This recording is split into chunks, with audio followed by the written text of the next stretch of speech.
ઉમેદવાર બેન રંજનબેનના સમર્થનમાં મળેલી આ સભામાં મંચ પર બિરાજમાન અમારા સૌ આગેવાનો,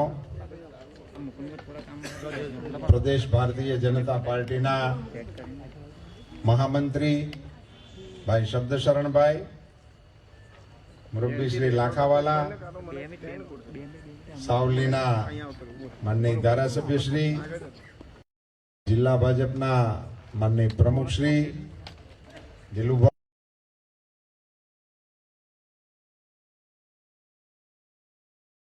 બિરાજમાન સૌ આગેવાનો, આપ સૌ ભાઈઓ અને બહેનો,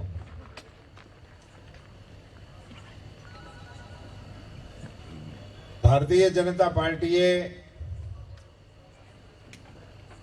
નરેન્દ્રભાઈને વડાપ્રધાનના ઉમેદવાર તરીકે ઘોષિત કર્યા છે અને નરેન્દ્રભાઈએ આખા દેશની જનતાને અપીલ પણ કરી છે કે મને ફરી વખત દેશની સેવા કરવાનો મોકો આપો. આ વાત બધાના ધ્યાનમાં છે. હવે બીજા કોઈ નામ આવ્યું તમારી પાસે? પછી શું આપણે કરવા? બીજા કોઈ નામ જ નથી તો આપણે શું કરીએ? કોઈ કીધું નથી. હજી હિન્દુસ્તાનના કોઈ રાજકીય પુરુષે એવું નિવેદન નથી કર્યું કે મારે વડાપ્રધાન થવું છે. ભૂલી ગયા બધા. એટલે ચૂંટણીમાં ભારતીય જનતા પાર્ટીના ઉમેદવાર નરેન્દ્રભાઈ મોદી એ વડાપ્રધાન બને છે એવી હવા આખા દેશમાં બની ગઈ છે. સામે કોઈ છે નહીં. ચૂંટણીની તારીખો પડે ને મતદાન થાય એ વિધિ બાકી છે, બીજું કઈ બાકી નથી. પણ તેમ છતાંય ચૂંટણી છે એટલે ચૂંટણીને ગંભીરતાથી લેવી જોઈએ. એમાં જો આપણે ઓવર કોન્ફિડન્સમાં એમ રહી જાય તો એનો કોઈ મતલબ નથી. એટલે આપણા બધા આગેવાનોએ અહીંયા તો તમારે ઉમેદવારે જાણીતા જૂના છે એટલે અમારે ઉમેદવારની ઓળખાણ કરાવવી પડે એવું નથી કે આ રંજનબેન મારે ઊભા કરવા પડે. પહેલી વખત હું નીકળ્યો હતો ત્યારે કે આ ઉમેદવાર છે અમારે એમ. હવે તો એને તમે બધા ઓળખો છો. અને નરેન્દ્રભાઈ એવા કામો કર્યા છે કે જેને કારણે દેશની દુનિયા ઓળખે છે. એ પ્રકારની વિધિ શરૂ થઈ છે. હવે નરેન્દ્રભાઈને સામે જે અત્યારે ચૂંટણીમાં મુદ્દો આવ્યો છે એ છે કે બધા ભેગા થઈને મોદી કાઢો એવી એક ઝુંબેશ ઉપાડી છે. લોકશાહી છે એટલે આ બધી પ્રવૃત્તિઓ કરવાના હક હોય, પણ કાઢો પછી બેહાડવો કોને ઈ કહો, એનું નામ નથી. પણ આપણે સામાન્ય માણસોને મિત્રો કહેવા માટે નરેન્દ્રભાઈએ જે કામો કર્યા છે ને એ આપણે કાર્યકર્તાઓ તરીકે નીચે સમાજમાં કહેવા જવા પડે. નહીતર તો આ લોકો, હું એક નાનો હતો ને છે એટલે વાંચવા શીખ્યો ત્યારના સમાચાર છાપામાં વાંચું છું. જ્યારથી મેં છાપું પહેલું વહેલું વાંચ્યું છે ત્યારથી એ સમાચાર હતા. કેવા કે કોઈ સોસાયટીમાં ઘરેણા ધોવાવાળા આવ્યા અને એને ઘરેણા ધોયા ને પછી ડબરો વીટીને બેનને કીધું કે હાડાચારે ખોલજો. હાડાચારે ખોલ્યો થી કાગળિયા નીકળ્યા. આ સમાચાર આવે છે કે નહીં? આ હું ભણતો તેથી આવતા હતા, હજી આવે છે અને તોય બેનું ધોવરાવે છે હજી એની પાસે. આ વાત સાચી છે ખોટી કહો? એટલે જો તમે ધ્યાન નહીં રાખો ને તો ધોવાવાળા તો બહાર આંટા મારે જ છે.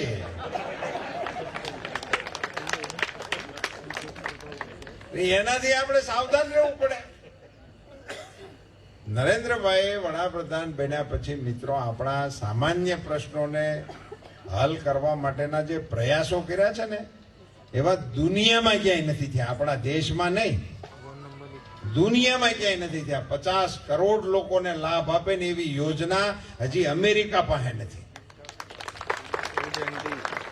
એવી ભારતમાં બની ગઈ. આપણે હાજા માંદા થાય, એટેક આવે, કિડનીના પ્રશ્નો આવે, એના બધાના બિલ લાખ આવે.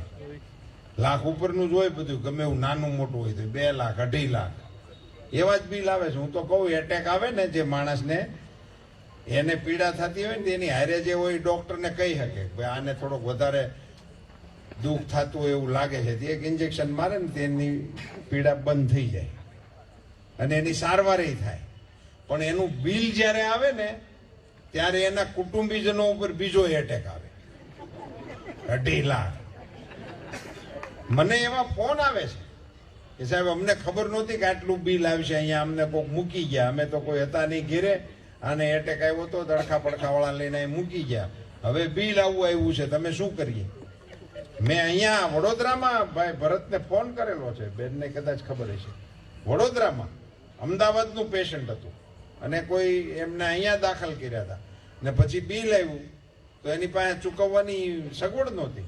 મને ફોન કર્યો, મેં આપણા ભરતલાલને ફોન કર્યો, એણે હોસ્પિટલ વાળાને મળ્યા તો હોસ્પિટલ વાળાએ કીધું 5-10 દી ખમશું, એટલી એને સગવડ કરી દીધી હતી. તોય પેલા લોકોએ મારો આભાર માન્યો હતો કે સાહેબ અમને આટલી થોડીક રાહત આપી. હવે એ માણસોનું થાય હું, આ જે પેશન્ટ ઉપરના એટેકની તો સારવાર થતી હતી, પણ પરિવારના ઉપર આવતા એટેકની કોઈ સારવાર વિચારી નહોતી. એ સારવાર નરેન્દ્ર મોદીએ વિચારી. અને આજે હું અહીંયા તમારી સાથે ભાષણ કરું છું ત્યાં સુધીમાં તો 50 લાખ કરતા વધારે લોકોએ એનો લાભ લઈ લીધો છે. આ વાતો બધી હવામાં નથી, લાભ લઈ લીધો, લોકોએ લાભ લઈ લીધો. આવી તો કેટલીય યોજનાઓ છે, ગામડાઓ માટેની, સરપંચો માટેની, ખેડૂતો માટેની.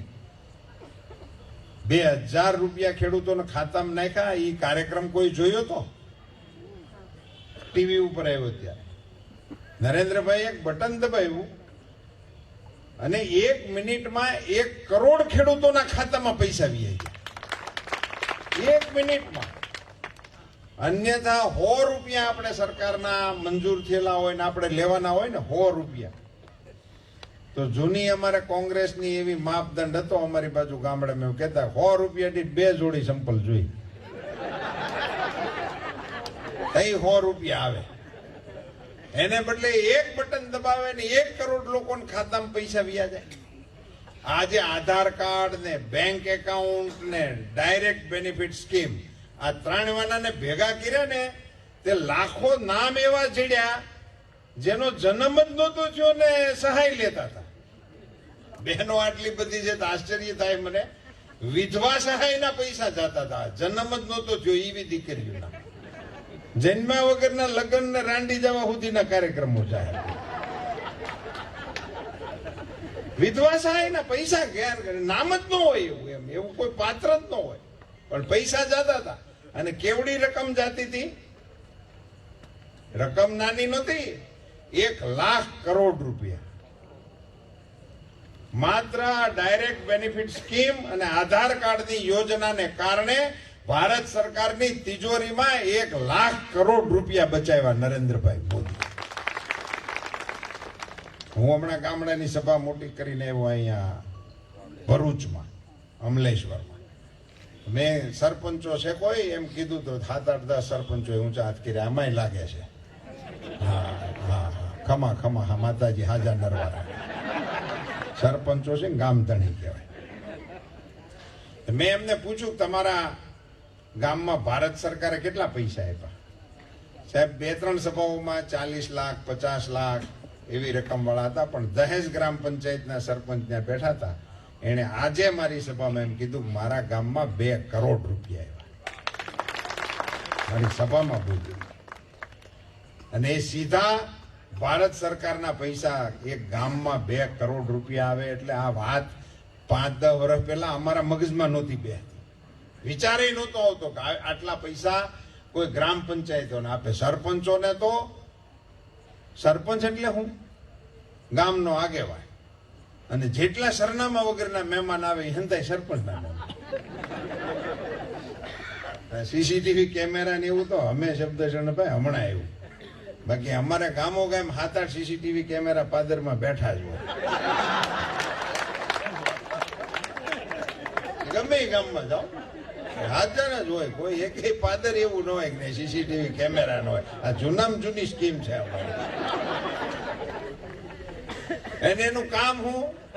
કોણ આવ્યું, કોણ ગયું, કોને કેવા લુગડા પહેર્યા હતા, કોની બહુ લાજ કાઢ્યા વગરની નીકળી હતી, આ બધું એની નોંધ જરી નોંધ રાખે. અને જેને ખબર પડે કે આ કોઈક અજાણ્યો જણ છે તેને સરપંચની ડેલી દેખાડે. આ જ એનું કામ. ડીડીટી વાળા આવે તો સરપંચ ને ન્યા જાય, જમાદાર આવે તો સરપંચ ને ન્યા જાય, ડીએસપી નીકળે સરપંચ ને ન્યા જાય. અમારી બાજુ ગિરનારની જાત્રા નાગા બાવા આવે ને, ઈ પાદરમાં ઉતરે તો સરપંચ ને સમાચાર કે બચ્ચું પકી રસોઈ લગેગી. એને પાકી રસોઈ સરપંચે દેવાની. અને આવકમાં કાંઈ નહીં, ખુશી સમાચાર. મેં એક પટાવાળાને એક દી ઉતાવળમાં પૂછ્યું, સરપંચાયત ઓફિસમાં ગયો તો, તને શું આપે છે પહેલા? તો મને ચાવી આપે. અને આ તમને હસવા જેવું લાગે છે, પણ હસવા જેવું નથી મિત્રો. આ દેશના વડાપ્રધાન રાજીવ ગાંધી એવું કહેતા હતા કે હું દિલ્હીથી 1 રૂપિયો મોકલું તો ગામમાં પહોંચતા પહોંચતા 15 પૈસા થઈ જાય છે. એવું રાજીવ ગાંધીનું નિવેદન. કોંગ્રેસ વાળા આપણને બધું ભૂલવાડીને મત લેવા નીકળ્યા છે ને, એને પૂછજો કે તમારા આકાનું નિવેદન છે, અમારું નહીં. રૂપિયાના 15 પૈસા થઈ જાય ગામમાં પહોંચતા પહોંચતા. ખાલી ઘડીભર માટે તમે એવું વિચારો કે 1 રૂપિયાનું કામ ગામમાં કરવું હોય અને આ સિસ્ટમ કોંગ્રેસ વાળી ચાલુ હોય, થાય હું કામ કેદી થાય? 15 હતા પછી લંતર હો, હોડિયું મારીને ગોખેલા છે ગડિયા, એટલે આવડે છે. 7 વર્ષ થાય 15 પૈસા લાગે. ત્યાં સરપંચ બદલી ગયો હોય, 5 વર્ષ તેને ફેરવવાનો હોય. થાય જ નહીં કોઈ દિવસ કામ. આ સિસ્ટમ હતી, એમાંથી હિન્દુસ્તાનના 2.5 લાખ સરપંચોને 2 લાખ કરોડ રૂપિયા નરેન્દ્રભાઈ મોદીએ ડાયરેક્ટ મોકલ્યા. હવે ધારાસભ્યો ને સંસદ સભ્યો સરપંચને ફોન કરે છે કે રામજી મંદિર વાળી ગલીમાં અમારા હગા રહે છે, એ ગલી ઓણ પહેલા કરાવી દેજે. એને હવે ફોન કરે, કારણ કે પૈસા એની પાસે છે. હવે સરપંચ પાસે પૈસા આવ્યા. એટલે જો ભાઈ હાવ સાદા વ્યવહારની વાત કરવા માટે આવ્યો છું. અહીંયા જેટલા સરપંચો હાજર હોય ઈ, અને અહીંયા ન હોય એને તમે જે સરપંચો હાજર છો ઈ કહી દેજો. રૂપાલા જ આવ્યા હતા, અને આપણે ત્યાં રિવાજ એવો છે કે આપણે કોઈને ત્યાં લગ્નમાં જમવા જતા હોય તો આપણા વડીલો હોય ને ઘરના, એ આપણને એમ કે સોપડો જોતો જજે એને હું લખાવ્યું છે. કે છે કે નથી કેતા? કારણ કે એને 51 લખાવી તો આપણે 10 લખાવીને બીજું ન હવાય. હવાય? એને જેટલા લખાવ્યો એટલો જ વ્યવહાર કરવો પડે ને. તો આ તમામ દેશના સરપંચોને અધિકાર અને પૈસા આપવાની શક્તિ નરેન્દ્રભાઈ મોદીએ આપી છે. એને વ્યવહાર કરી દીધો છે. હવે વ્યવહાર કરવાનો વારો ઈ વાયા રંજનબેન વ્યવહાર પોગશે. એટલે આ ચૂંટણીમાં આપણે એ વ્યવહાર વધારવા માટેનો પ્રયાસ કરવો પડે. આવા અસંખ્ય 50 કરોડ દર્દીઓને સહાય આપવા માટેની યોજના, આખા દેશના 2.5 લાખ સરપંચોને સહાય આપવાની યોજના, ભારતના 12 કરોડ ખેડૂતોને સીધા પૈસા આપવાની યોજના. આ 2000 રૂપિયા પહેલી વખત ખાતામાં નાખ્યા હતા. કોંગ્રેસના એક નેતાનું નિવેદન આવ્યું કે રૂપિયા ખાતામાં નાખ્યા, એ તો સારું કર્યું, પણ રકમ બહુ મામૂલી નાખી. ટાણે હું જતો જ, મેં કીધું કે મામૂલી નાખી એવું તમે કહો છો, પણ તમે કોઈ દી 1.5 રૂપિયો લખાવ્યો છે એવું છે? સાંભળે તમારા કોળમાં કોઈ? આને મામૂલી કહો છો. પણ જેવી રાહુલજીને ખબર પડી કે મોદી સાહેબે 6000 રૂપિયા ખેડૂતોના ખાતામાં નાખવાનો નિર્ણય કર્યો, આદમી જુવાન અકળાઈ ગયો. 6000 રૂપિયા મોદીએ નાખ્યા, આપણે 75000. જુવાન માટે ને આંસકો મારી ગયો. તો કોને આપશું, ક્યાંથી આપશું, કેવાને ગણશું, એવું કાંઈ નહીં. અને એમને ફેંક્યું 72000 નું પડી ગયું, જ્યાં પડવું હોય પડે. પછી એક ભાઈ સમજાવતા હતા રાત્રે ટીવી ડિબેટમાં કે આમાં અમારી યોજના એટલી વ્યવસ્થિત છે કે અમે તમારી ઇન્કમ ગણશું અને એ 12000માં જેટલા ઘટતા હશે એટલા સરકાર આપશે, એવી અમારી યોજના અમે બનાવવાના છીએ. એટલે 12000 ઉપર વાળા ભૂલી જવું, એને કઈ લાગુ પડતું નથી. 12000 થી ઓછા વાળા કોણ હોય હું ગોતતો તો તે મને ઓલા મનરેગા વાળા સાંભળ્યા. મેં કીધું એ ઓછામાં ઓછા હોય, 300 રૂપિયા દાડીએ જાય છે, ઓછા કામમાં એમને મળે એવું. તો 300 રૂપિયા જેને મળે છે એની આવક 10000 થાય, એટલે એને 2000 મળશે. એટલે 72000 નું કઈ 2000 પકડાવાના છે. આવી સ્કીમ રજૂ કરી, બોલો. એમ કરીને મત લેવાના. પણ આ બધી વાતો તો મારા ખ્યાલથી તમારા ધ્યાનમાં છે. પણ આજે અહીંયા વડોદરા વિસ્તારમાં હું જ્યારે આવ્યો છું ત્યારે કોંગ્રેસ સામે એક તહોમત મારે મૂકવી છે. અમે આ ખેડૂતોને 6,000 રૂપિયા આપવાનું નક્કી કર્યું ત્યારે સીમાંત અને નાના ખેડૂતોને આપવાના હતા. પણ સમાજમાંથી ને ખેડૂતોમાંથી ને અમારા ગ્રામ્ય વિસ્તારના ધારાસભ્યો સંસદ સભ્યો બધા રજૂઆત કરી ભાઈ આવા નાના મોટાનું બંધ રાખો અને હંધાઈને દો. એટલે અમે ચૂંટણી ઢંઢેરામાં લખી દીધું છે કે હવે પછી અમે આપીશું એ હંધાઈને આપશું. 7-12 વાળા હોય ને હંધાઈને લઈ એ અમે લખ્યું ઢંઢેરામાં. પણ અમને કીધું કોણે? ખેડૂતો. એવી ઘણી બાબતો છે જેના તરફથી અમારી પાસે રજૂઆતો આવી એને અમે એમાં સામેલ કરવા માટેનો પ્રયાસ કર્યો. અમને ખેડૂતો તરફથી એવી પણ રજૂઆત મળી હતી કે આપણે ખેડૂતોને અત્યારે 0% વ્યાજથી રકમ આપીએ છીએ ખેતના ક્રોપ લોન માટે. એમાં એને 0 પૈસા આપણા રાજ્યમાં વ્યાજ એનું નથી. પણ એને માટેની શરત કેવી છે કે એને એ વર્ષે ભરી દેવા પડે અને એ 3 લાખ રૂપિયાની મર્યાદામાં એને ભરી દેવા પડે. જો ન ભરે તો એને વ્યાજ રાહત મળતી નથી. હવે ઘણી વખત થાય શું, ખેતીમાં આગું પાછું થયું, વર્ષ નાનું મોટું પાતળું થયું તો ખેડૂત પાસે પૈસા ના હોય. પણ એને ઓલું વ્યાજની રાહત લેવા હાટું થઈને ખેડૂતો શું કરે છે, કોકની પાસેથી ઉછીના લઈને મહિનો અને જમા કરાવી દે અને ત્યાં પછી નવા જૂનું થઈ જાય. ઓલા નવા આવી જાય તે ઓલાને પાછા આપી દે. પણ એ મહિનો 1.5 મહિનો જે રૂપિયા ફેરવે ને એમાં એને ગાહોટી ઘણી પડે. આવું મને ગામડાના ખેડૂતોએ અમને કીધું હતું. એટલે મોદી સાહેબની યારે વાત કરી હતી. એને કીધું કે આમે ઝંઝટમાંથી મોકળા કરો. હવે એને 5 વર્ષ સુધી નવા જૂનું ન કરે તોય વ્યાજ ન લે. સગવડ કરી દીધી. પણ રજૂઆત કરનારા કોણ? ખેડૂતો અને ગામડાના પ્રતિનિધિઓ. હું આ મંચ ઉપરથી કોંગ્રેસના, ગુજરાતના અને હિન્દુસ્તાનના નેતાઓને પૂછવા માંગુ છું કે તમે તમારા ચૂંટણી ઢંઢેરામાં એમ લખ્યું છે કે અમે રાજદ્રોહનો ગુનો દાખલ કરવાની જે કલમ છે એ કલમ અમારી સરકાર આવશે કાઢી નાખવાના છે. એની માગણી કોણે કરી? અમારી પાસે માગણી ખેડૂતોએ કરી છે એટલે અમે નાખ્યું એજન્ડામાં. તમારી પાસે એની માગણી કોણે કરી છે? મિત્રો, કોંગ્રેસ પાર્ટી હિન્દુસ્તાનની અંદર જે પ્રકારની વાતો એજન્ડામાં લઈને આવી છે એ પાર્ટીની વિશ્વસનીયતા ઉપર શંકા ઉભી કરે એવી બાબત છે. તમે કોને પૂછીને તમારી પાસે કોને માગણી કોને કરી, કોને પછી તમારે કરવાનું તો પછીની વાત. એનો જવાબ કોઈ કોંગ્રેસનો નેતા બોલતો નથી. રાજદ્રોહ તો સમજ્યા. કેન્દ્રના આપણા જવાનોને કાશ્મીર જેવા પ્રદેશની અંદર આતંકવાદીઓ સામે લડવા માટેનો જે કાયદો એને બળ આપે છે એ કાયદાને કાઢી મૂકવાનું એમણે એજન્ડામાં વચન આપ્યું છે. એનો અર્થ શું થાય? આ પ્રકારના વચનો આપીને તમે ચૂંટણીઓ લડવા માંગો છો? લશ્કરનું મનોબળ તોડીને, જવાનોનું મનોબળ તોડીને આતંકવાદીઓને ઉત્સાહ આવે એવા પ્રકારના ચૂંટણી ઢંઢેરા બહાર પાડીને દેશની જનતાને છેતરવા આવવા વાળી કોંગ્રેસને ઓળખીને મિત્રો આ વખતે એને સજા કરો એવી વિનંતી કરવા માટે આવ્યો. બેન રંજનબેનને તમે મત આપીને જીતાડો, પણ આ વખતની ચૂંટણીમાં વડોદરાની સીટ ઉપરથી કોઈ પણ પક્ષનો ઉમેદવાર ક્યારેય પણ જેટલા મતોથી ન જીત્યો હોય એટલા મતોથી આ વખતે આ ચૂંટણી આપણે જીતવી પડે. તો આચારસંહિતાને કારણે હું બંધ કરું. આપ સૌને મારી વિનંતી છે કે 23મી તારીખે મતદાન થાય ત્યાં સુધી આપ સૌ સજાગ રહેજો, જાગતા રહેજો.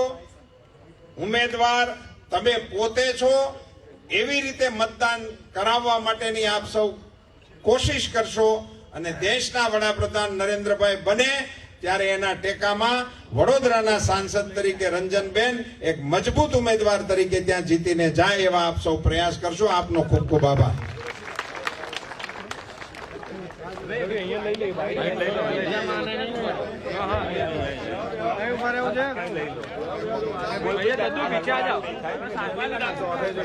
चौबे जी आप कहाँ जा रहे हो? यही खड़े